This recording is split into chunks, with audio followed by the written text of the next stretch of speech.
Seguimos en debates y soluciones hablando sobre la Asamblea General de la Organización de Estados Americanos y la tentativa de sanciones. El día de hoy ha planeado discutir un proyecto de resolución que, como escuchábamos al doctor Palé, miembro de la Alianza Cívica, ha disminuido el plazo que le daría a esta comisión que estaría siendo conformada de aprobarse este proyecto de resolución para que asista a nuestro país a realizar una serie de gestiones diplomáticas encaminadas a retomar las negociaciones entre el gobierno y la Alianza Cívica. Sin embargo, hay un tema con este plazo, y es que son 75 días y no 90. Sin embargo, es un tiempo también para algunos bastante extenso. Es más tiempo para el gobierno de Nicaragua. Y para analizar este tema y las repercusiones de si se permite o no el ingreso de esta comisión, ya se encuentra con nosotros nuestro invitado del día de hoy, el politólogo José Antonio Peraza. Bienvenido, gracias por estar aquí en Acción 10 en la mañana nuevamente. Estos 75 días o la reducción de 15 días de este plazo, ¿es significativo? ¿Vale la pena? Bueno, yo creo, primero buenos días, Michelle. Gracias por la invitación y bueno, siempre viernes es interesante porque es el fin de la semana y se recoge lo que habíamos visto que se suponía que iba a suceder en la semana pasada y esta semana. Más o menos predecible. Yo ya vi el nuevo proyecto de resolución y efectivamente se reduce a 75 los días. Y en el último acápite dice un poco, relaja la redacción un poco de qué pasaría si viene la comisión a Nicaragua, ¿verdad? La vamos a leer. El último punto dice: instruir al Consejo Permanente a que, recibido el informe de esta comisión, adopte las medidas que sean necesarias, incluida, si es el caso, la convocatoria a una sesión extraordinaria. Claro, creo que ese sí es el caso, o sea, deja siempre abierta la posibilidad de que se avance. Bueno, siempre se decía en la Edad Media, creo, que las cosas de palacio siempre van despacio, ¿no? Es un poco, el tema de la diplomacia es así, ¿no? Definitivamente, posiblemente la reducción de esos 15 días es básicamente para complacer las demandas de Estados Unidos y de los países como Canadá, aunque Canadá había hecho la primera resolución, que están interesados en reducir los tiempos. Y la delegación nicaragüense que está allá, de la Unidad Nacional Azul y Blanco y de la Alianza Cívica, habían pedido esa reducción. Pero estemos claros que las cosas de Palacio, y en este caso las cosas de Cancillería, van despacio, ¿no? Porque es así, los diplomáticos tienen que hablar mucho, las discusiones no se llegan de un momento a otro. Para los empresarios, para las personas que trabajan en cosas muy puntuales, esto es como pérdida de tiempo, pero en realidad no lo es, porque para encontrar soluciones, igual que como cuando uno va al psicólogo o al psiquiatra, se necesita mucho tiempo, ¿no? Para discutir, porque este es un problema social y político que hay que resolverlo con horas de plática, ¿verdad? Hay que discutir, buscar salida, que personas inteligentes o no tan inteligentes den sus aportes, y entonces esto requiere mucho tiempo, requiere mucho tiempo, y yo estoy seguro que hay normas establecidas, posiblemente dentro de las normativas de la OEA, que no permiten que eso se haga en menor tiempo. Ahora, la comisión, si bien es cierto, no han aclarado sus funciones, no hay duda que casi es un ultimátum, ¿no? ¿Verdad? Nos vamos a juntar, vamos a nombrar una comisión que la va a salir posiblemente de los mismos 12 países que no se dejó entrar a Nicaragua, y esa comisión va a venir a Nicaragua, y ella misma lo dice, a hablar con las más altas autoridades. ¿Qué significa eso? Daniel Ortega y su esposa. Y me imagino que le van a decir, bueno, los tiempos se han acabado, ya estamos en la parte final del proceso, porque se está aplicando la Carta Democrática Interamericana, y bueno, señores, es hora de cumplir. Y si no se cumple, posiblemente habrán algunas acciones mucho más, que ya el doctor Palé las había mencionado, pues que yo creo que ya todos sabemos que eso implica suspensión de Nicaragua del concierto de naciones del continente. Eso significa bloqueo de préstamos, de ayuda, aislamiento internacional, corte de convenios. Es una complicación no solo para el gobierno, sino para el pueblo de Nicaragua. cuáles son las posibilidades de que el gobierno efectivamente acepte la llegada de esta comisión, considerando que ayer el vicecanciller Valdra Jenske negó y reclamó, dijo que no estaba de acuerdo con que se abordara el tema de Nicaragua durante la sesión de la Asamblea. Bueno, fue evidente de que nadie tomó nadie tomó en serio ese planteamiento. Bueno, yo creo que el gobierno va a demostrar su voluntad, ¿verdad? Porque, bueno, uno puede engañar, moverse, tener cintura para ciertas cosas, pero yo creo que ya estamos llegando a un tiempo donde hay que cumplir. Como decía el doctor Palé, todos estamos deseosos de que haya una negociación donde se acuerden plazos concretos, donde se recuperen las libertades y donde empecemos a hablar cómo vamos a resolver este problema, ¿no? Donde hay que recuperar las libertades consignadas en la Constitución y hay que pasar ya a discutir el tema de fondo, que ya aquí yo lo he dicho hasta la saciedad, el tema del poder, quién gobierna, quién va a dirigir esta sociedad, y eso la única manera de resolverlo es preguntándoselo al pueblo de Nicaragua, y el 21 es muy lejos. ¿Por qué? Porque se vienen cumpliendo una serie de plazos que hay que salir de ellos. Y Nicaragua en las condiciones actuales hasta el 2021 se sufriría un retroceso muy importante. Del retomar las negociaciones, una vez dadas las condiciones, ¿se debe discutir primero las reformas electorales o la justicia? El doctor Palé decía que se tenía que discutir la justicia. Posiblemente se aborden los dos, pero... ¿De manera paralela? Sí, pero posiblemente lo que va a tener eco son las reformas electorales. Porque yo no veo, y ahí quiero ser muy honesto, yo no veo, digamos, aplicándose temas de justicia de manera concreta con el gobierno actual, ¿verdad? Como por ejemplo la formación de la Comisión de la Verdad. Pero posiblemente, como se pide el regreso de la Comisión Interamericana de Derechos Humanos, es uno de los puntos de la resolución, eso implica que van a venir los mecanismos de la Comisión Interamericana, entre ellos el MECENI y posiblemente el GIEI. Entonces, ellos son los que van a empezar el proceso para establecer cómo se va a empezar a conocer la verdad de lo que sucedió. ¿Estos organismos serían quienes estarían conformando entonces la Comisión de la Verdad? En un dado caso, ¿se abra esta posibilidad de su Yo creo que presencia? eso va a ser un proceso de negociación, pero definitivamente ahí tiene que estar, tiene que haber gente de Nicaragua, gente proba, gente que haya estado desligada de todos estos procesos. Y posiblemente seguro vamos a necesitar colaboración internacional. Varios organismos han sugerido una fiscalía independiente, internacional, o por lo menos con colaboración internacional para analizar. Y ahí entramos ya los problemas de debate, quiénes van a ser los investigadores, cómo va a ser, quiénes van a ser los fiscales que van a conducir el proceso. Ya se entran los temas definitivamente sustantivos, pero eso va a tomar un tiempo, eso no hay ni la menor duda de que esos resultados no van a ser de un día para otro. Por lo tanto, imagínate que la Comisión Interamericana solo analizó del 18 de abril al 30 de mayo y es un informe de más de 400 páginas. Y el GIEI estuvo una cantidad de tiempo relativamente poca y tiene un informe igualmente extenso, con datos importantísimos. Entonces, esos temas se tienen que tocar para ver cómo se van a elaborar, pero definitivamente el tema urgente, el tema fundamental, es entrarle al tema de la reforma electoral, que es el que va a permitir superar la crisis. Porque los otros temas, si bien es cierto, son muy importantes, no van a superar la crisis. Incluso sacando a los presos, que es fundamental, ¿verdad? Por el elemento humano que hay ahí.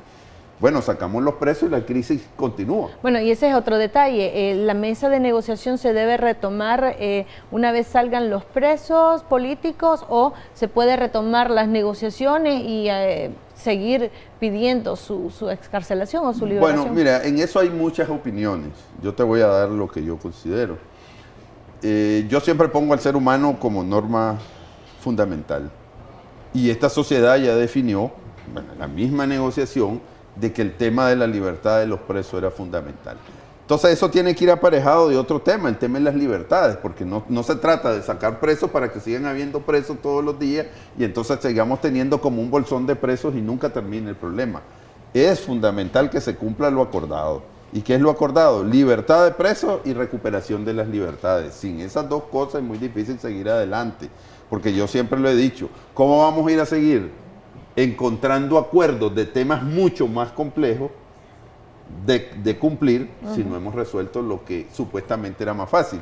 Entonces, si bien es cierto, no se trata de estancar la negociación, porque es fundamental volver a la negociación, pero la negociación, yo siempre he dicho, no puede ser pasando todos los valores, pasando todo por una mentalidad práctica de que hay que resolver el problema. El gran problema de Nicaragua es que siempre tratamos de resolver el problema saltándolo los problemas. No, los problemas hay que entrarle de fondo. Y definitivamente debe parar la policía de seguir capturando personas todos los días. Y eso significa que debe dejar que la gente se exprese, que la gente se siente reprimida, que la gente se siente que tiene coartadas sus libertades, y eso es lo que hace que todos los días la gente esté protestando. Aunque sea en pequeños piquetes, pero hay disposición de confrontar al régimen en muchos lugares del país. Ahora, las negociaciones, por ejemplo, del lado de gobierno se estancaron o se trabaron porque la Alianza Cívica no firmó una especie de carta pidiendo la suspensión de las sanciones. ¿Será la constante de esta nueva negociación, considerando que las sanciones no se han logrado detener, no se han logrado suspender, y más bien hay advertencias de más sanciones para los funcionarios y también la sanción que podría afectar a Nicaragua en general? Michelle, si el gobierno no ha cumplido con las sanciones y con amenazas de sanciones, mucho menos que cumpla sin ellas. Entonces, en algún momento se va a pedir la suspensión de esas sanciones, pero hasta que el proceso prácticamente haya terminado. Ok, aquí no podemos decir que se suspendan las sanciones mientras hay presos, mientras no se recuperen las libertades y mientras ni siquiera se ha discutido el tema de la reforma electoral. Entonces, ¿cómo se van a pedir que se suspendan las sanciones? El único mecanismo en este momento fundamental que tiene la Alianza Cívica y la Unidad Nacional Azul y Blanco para demandarle al gobierno son las sanciones y la necesidad de volver a la calle. Por eso es fundamental, y por eso el gobierno no lo quiere hacer, lógicamente, es recuperar las libertades, que no es que te está concediendo nada, simplemente hacer uso del derecho que tenemos los nicaragüenses de protestar, de manifestarnos en la calle. Ni siquiera lo pongo como protesta, de manifestarnos en la calle. Si el gobierno lo toma como protesta, esa es otra cosa. Pero no puede ser que a alguien se le capture por andar con una bandera azul y blanco, o que a alguien se le capture porque decidió decir 2, 3 cosas en la calle. Eso es inaceptable. Eso es inaceptable, y hay veces mucha gente, incluso gente muy inteligente que conoce estos temas, empieza a justificar cosas. No, hay cosas que no se pueden justificar. Y ahí hay una escala de valores y eticidad para la política que yo siempre la tengo muy presente. Ahora, retomando el tema de las reformas electorales, que sería uno de los temas que se discutirían una vez se vuelva a retomar la mesa de negociación. Yo le preguntaba al doctor Palé que si se iba a incorporar o ellos estarían dispuestos a incorporar a los partidos políticos, como se mencionó en algún momento cuando asistían al INCAE ambas delegaciones. ¿Sería correcto el invitarlos a sentarse en esa mesa de negociación para debatir esas reformas electorales? Bueno, yo creo que el doctor Palé dijo algo muy importante. A ver, el señor Almagro publicó un tuit el 30 de mayo, si no recuerdo mal, donde dejó claro, ¿no?, de que todo proceso de negociación de temas electorales debía darse casi de manera tripartita, ¿no?, entre la OEA, el gobierno y la Alianza Cívica. ¿En qué orden o si al mismo tiempo? Bueno, son cosas técnicas que me imagino los negociadores van a definir. Una vez definido ese marco general de las reformas, que tienen que tener un consenso mínimo, aunque ahí venimos al gran problema que tiene a veces la Alianza, que no es un organismo político, entre comillas, ¿verdad? Entonces, a ver, ¿cómo va a discutir temas electorales un grupo que supuestamente no va a participar en elecciones? Precisamente esa es lo que decían o lo que dicen los partidos políticos, claro, que precisamente las reformas electorales se deben discutir con ellos, que tienen personería jurídica y el fin político. Claro, en eso tienen razón los partidos. Lo que no tienen razón, y lo dijo el doctor Palé también, es que esos partidos no agrupan ni al 10% de la población. Entonces, por lo tanto, su legitimidad está bien cuestionada. Pero además, ¿debería de invitársela? Lógico, lo que yo me parece lógico que se debería hacer es entrarle a la discusión de los temas políticos, de los temas electorales, que hay muchísima gente allí y están bien asesorados, en la alianza, en la alianza cívica, que sabe, y hay estudios ya hechos de cómo debe ser o por dónde debe marchar esa reforma electoral. Y después llamar a consulta a la sociedad civil y a los partidos políticos, porque en eso sí tienen razón los partidos, o sea, los que van a participar en el proceso electoral son los partidos debidamente constituidos. Y uno de los temas fundamentales de esa reforma es que todas las organizaciones o todos los grupos que deseen y tengan la posibilidad organizativa para participar en un proceso electoral lo hagan. Para poder hacer eso hay que relajar las normas que tiene la actual ley electoral para que puedan participar. Pero esto no dividiría el voto de la oposición, el abrir las puertas a todas las personas que quieran formar su partido. No, eso no lo va a dividir. A ver, la única manera en que la oposición se divide es que hay una división fundamental entre la Alianza Cívica y la Unidad Nacional Azul y Blanco. Yo creo que ahí sí se habría una división importante. En estas dos agrupaciones, ¿se podría decir que está la oposición nicaragüense? Yo diría que no está toda, pero sí yo creo que está representado la mayoría de la población de Nicaragua, aunque hay veces la misma población no los reconoce así. Pero en la medida en que se abre un proceso electoral, y esos dos grupos se fusionen, que habría que ver cómo sería ese proceso, cómo nacería una expresión política de ellos, que eso es otro tema a discutir, pero que no es un tema de negociación para la mesa, es un tema de negociación para la oposición de Nicaragua. Ese tema es urgente, que haya una entidad política que asuma las responsabilidades que eso implica, ya sea delegándolo en otra organización o asumiéndolas como propias. Ayer don José Adán Aguirre, también miembro de la Alianza Cívica, dijo que esa no era la prioridad en estos momentos de la Alianza Cívica, que la prioridad era el lograr nuevamente las negociaciones, posteriormente seguir trabajando en la implementación de los acuerdos y en una última instancia si van a decidirse o no en ser un partido político o en una especie de observatorio de todo lo que está sucediendo. Bueno, esa es la opinión de José Adán, ¿verdad? Y yo lo puedo comprender por su origen, digamos, como parte de esa mesa. Pero definitivamente el tema electoral va de la mano de definir cuál va a ser el papel que va a jugar la Alianza Cívica o la Unidad Nacional Azul y Blanco, ya sea como generador o como promotor, digamos, de cambio sustantivo para que nazca una nueva opción política y que sea avalada o por lo menos refrendada o apoyada por la Alianza Cívica, o la misma Alianza Cívica convertirse en un ente político. Es un poco complejo eso porque ahí hay organizaciones de la sociedad civil que por principio no son entidades políticas, pero definitivamente estamos en una situación como un limbo, ¿verdad? Un limbo no solo institucional, sino también político que debe resolverse. Eso no puede seguir. Supongamos que se empiece la discusión, yo me imagino que el gobierno va a esperarse esos 75 días para asumir esos temas. Pero primero tendría que aceptar la presencia de la comisión aquí en nuestro país. Sí, pero yo creo que esperarse 75 días para reiniciar el diálogo es demasiado lejos. No sabemos cómo se va a comportar. Ha demostrado no tener mucha voluntad de negociación, pero definitivamente los espacios para el gobierno de movilización se van cerrando, ¿verdad? No ha podido detener, digamos, el cerco diplomático que se le va tendiendo, y además de eso le están pidiendo resultados de que cumpla con los acuerdos llegados. Y además se le está exigiendo que deje que las organizaciones de derechos humanos entren al país porque tenemos serios todavía problemas de derechos humanos, precisamente por lo que vemos todos los días.